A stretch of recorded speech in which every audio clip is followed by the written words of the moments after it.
The final 10 minutes before we crown the 2016 Legends Cup champion in a game that the Seattle Mist trailed the Chicago Bliss 25-18. That is an end-around reverse to Dominique Malloy.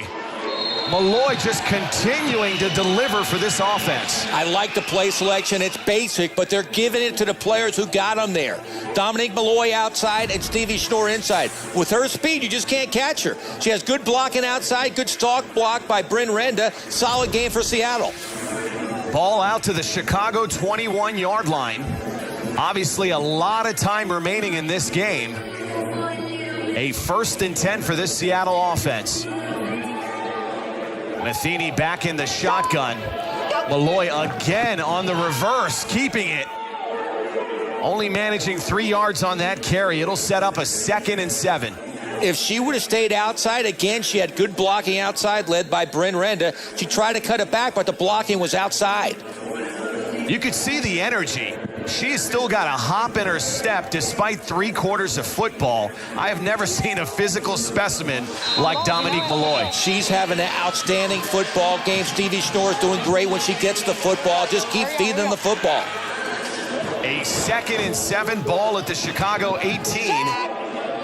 Matheny under center, fakes it to Schnorr. Has a receiver. That is Bryn Renda. Renda with a crossing pattern getting into the end zone.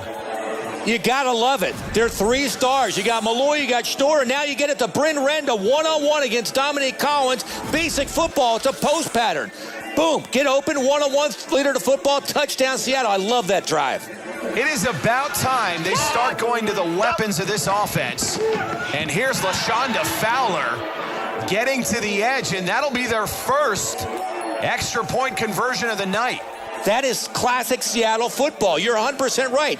Get the ball to your players that make plays. They did it that drive, and look how easily they scored. LaShonda Fowler coming through, giving Seattle the 26-25 lead. They're going to run.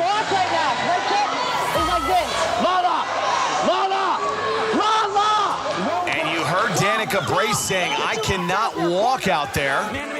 She's saying her back is really tightened up on her. There's got to be a point where you sit her down. I know she wants to be in the game. She's a great player, the former MVP. But if she's hurt that bad and it's hurting your football team, you have to put her on the bench. A.J. Johnson once again could factor big here. A 1st and 10 for the Chicago offense. Ball at the 15-yard line. Barkley remaining in the shotgun. Back to throw, looking to the left side. Now checking down over the middle to guess who?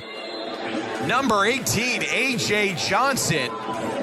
That is a connection good for 11 yards. That was my point in the first half. Even when she's covered, you can throw with a football. Dominique Malloy was all over A.J. Johnson, reaches down, the basketball player she is, and just makes a great catch. I don't think there's anybody that can match up in the secondary of Seattle with number 18. You're absolutely right, but Coach Michelson wants to stay out of cover too. He doesn't want to double up on her. One-on-one, she'll catch the football. That is a handoff to Christelle Harris. And Harris pinballing her way for 7 yards, setting up a 2nd and 3. Somehow you knew that she would become a factor in this game in the second half. Christelle Harris always shows up. You can see right there, great player every year. She shows up in the playoffs. Not the greatest regular season, but has really mounted a rally here in the postseason. We mentioned it because of the emergence of other running backs. She has fresh legs in the playoffs. It showed against Atlanta, and we'll see if it works here in the 4th quarter. 2nd and 3, ball at the Seattle 17-yard line. Barkley back to pass, eluding the rush. Has an open lane. Is going to try the end zone. And getting into the end zone is Jacinda Barkley. What a drive and what conviction for number 15. Every other quarterback in the LFL would have been sacked. LaShonda Fowler straight up the middle, blitz untouched. Looked like it's going to be a loss of 10 yards. Somehow Barkley makes a move and gets outside. Watch this. She's done. Fowler has her. She is stuck in the backfield. One quick move and she is down the sideline for 6 points. Unbelievable play by Jacinda Barkley. And listen to that collision. She is not afraid of contact. We talked about it in the previous matchup. This is a young lady that's played Aussie rules, which is a very physical rugby game in Australia, and she's brought that here to the LFL. She's an aggressive runner. She looks for contact. She's not scared to go in through tacklers, and it showed right there. She broke like 4 tackles. An ugly-looking extra point attempt. That is no good. And we'll go to a media timeout. Behind the legs of Jacinda Barkley, Chicago regains the lead. Back to Scottsdale, Arizona, site of Legends Cup, in a game that Seattle now trails 31-26. Both teams on those 2 offensive drives went to their top guns. Chicago was Barkley, Harris, and A.J. Johnson, and it worked. This first down complete in the flat to Danica Brace. And Brace taking a shot from Kim Perez. We've got him mic'd up. Let's listen into this collision. Oh. Bobby, you ever been hit like that? I have, and I'm telling you what, you don't see that often. Danica Brace is dancing right now, but she got cracked by Kim Perez, one of the surest tacklers in the LFL. Just decked her. Unbelievable hit by Perez. And there's Brace leaving the field. You don't want to see him leaving, wincing in pain. The real competitors will dance it off and then go sulk on the sideline a little bit. That was quite the hit by Kim Perez. I know she's hurt, but I have never seen Danica Brace take a hit like that. A 2nd and 6 after that Brace completion. Ball at the 19 of Seattle. That is a quick bubble screen, trying to set up the lateral. The old hook and ladder, it was there. A rare bobble by Bryn Renda, the wide receiver. She's supposed to catch a quick hook and then lateral the ball to Danica Brace. It would have been a touchdown for Seattle. She bobbled the ball. Unbelievable. Great call by Coach Michelson, but it did not work because of that bobble. If, ands, candy, and nuts and butts, and whatever that saying is, Bobby, there have been so many opportunities for this Seattle team to take a lead and really put themselves in a position to win this game. That's twice. Brace twice, drop 1, and there Bryn Renda with a bobble would have been a touchdown. Here's Stevie Schnorr, the bull. And Schnorr managing 7 yards on the carry, tackled by Tamar Fennell. Give it to the mainstay. You know you're going to get at least 5. She got 7. There wasn't a lot of blocking right there by Brace and Moore. On her own, she shredded 2 tackles and got a 7-yard gain. Not a big fan of how Stevie Schnorr was holding the rock there, but nonetheless gaining 7 yards. The Chicago defense a little bit on its heels at this point. What a game. This is like a championship prize fight, back and forth. Both teams playing good football right now. Oh, and that looked like Schnorr may have jumped. That is what happened. This should be a false start on Seattle. That'll back him up 5 yards. You cannot have those kind of errors. With less than 5 minutes in the Legends Cup, a veteran like Stevie Schnorr should not do that. Will you please watch the box? You guys ain't seen it. She cannot be outside the tight end. It's been that way the whole time. Coach Michelson complaining about the Chicago defense being inside the defensive box. If you're wondering, the box are the 2 defensive ends and the middle linebacker. You cannot have a 4th defender in that box. This handoff going to Dominique Malloy. Malloy will gain 4 yards on the carry. That'll set up a 2nd and 11. This deep into the football game, Coach Michelson going to his bread and butter. Dominique Malloy and Stevie Schnorr. I love this play selection. This is what really has gotten them in a position to win. Sure, they've had the deep ball connections from time to time between Bryn Renda and KK Matheny, but ultimately the success of this offense and of this franchise this year has been on the heels of Dominique Malloy and Stevie Schnorr. 2nd and 11 now. Faking the handoff. In the flat is Malloy. And Malloy leaving her feet and being shoved out of bounds by Dominique Collins. Good pass by Matheny. Good call. You get the ball to a back like Malloy in space. It's guaranteed yardage, but she should have just stepped out of bounds. She was going to get hit. In fact, she jumped. Watch this. She catches the ball, She gets the yard and just get out of bounds. You got 5 people going to hit you, and she takes a shot. I hope she's okay. For someone of her size, she is not afraid of contact. I guess that's one of the more impressive traits, but you have to be smart, to your point. There was nowhere to go, just get out of bounds. 1st and 10 handoff, Stevie Schnorr. There's the Defensive Player of the Year, Kristen Morrison, blowing up that front line of Seattle. That is why she was the Defensive Player of the Year. One-on-one against Stevie Schnorr, brings her down easily, which is hard to do. Great play by Morrison. She really showed up here in the second half. You could see the look on Schnorr. She wants another shot at Morrison, knowing that they are literally 15 yards away from potentially a back-to-back Legends Cup championship. That will bring us to the 2-minute warning. It has been a back-and-forth ball game. Come back for the finale.